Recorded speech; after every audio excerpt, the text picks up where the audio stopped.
Christmas Eve 2019, Swartz Creek, Michigan.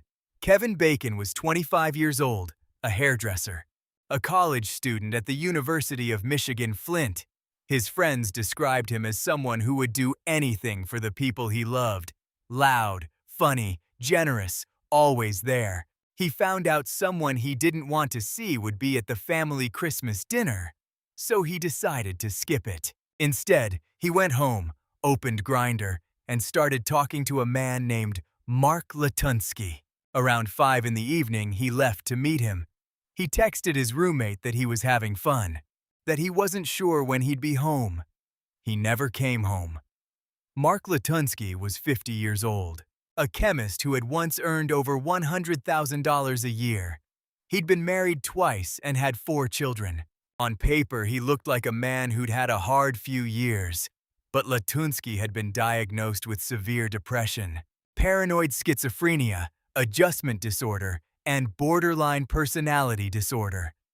When unmanaged, he lost contact with reality entirely. In court, he would claim his name was Edgar Thomas Hill and that he was Welsh nobility. This was the man Kevin Bacon was driving to meet.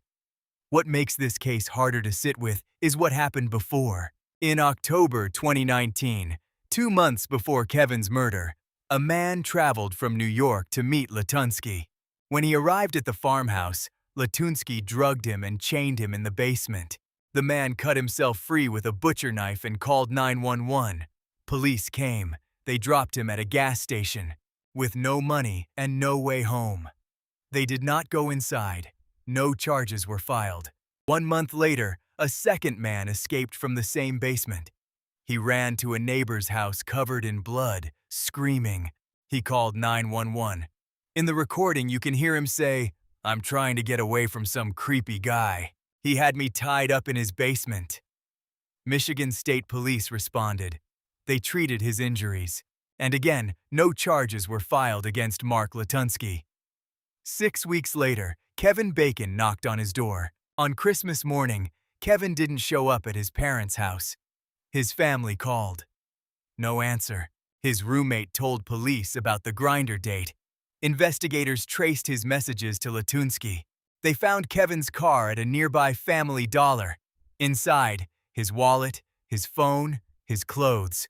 Latunski had told him to leave everything behind before the drive. On December 28th, investigators drove to Latunski's farmhouse in Bennington Township. Latunski answered the door. He was calm. He let them in. In the basement, Detective Robert Viviano turned a corner and immediately pulled back. "Oh my God!" he said. "Oh my God!"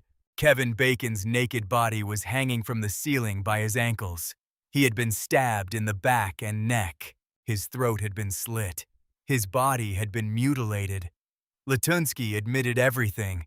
He said he killed Kevin because he planned to use his body to fertilize his plants with his blood and bones to make jerky from his muscles.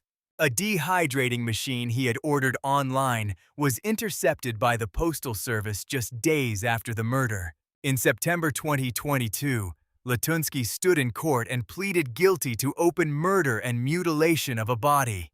Stoic. Short answers. No emotion. The judge ruled it was premeditated. In his words, Kevin Bacon's death was Mark Latunski's design. He was sentenced to life in prison without parole. Before sentencing, Kevin's father said, in the month before his death, he was starting to turn his life around.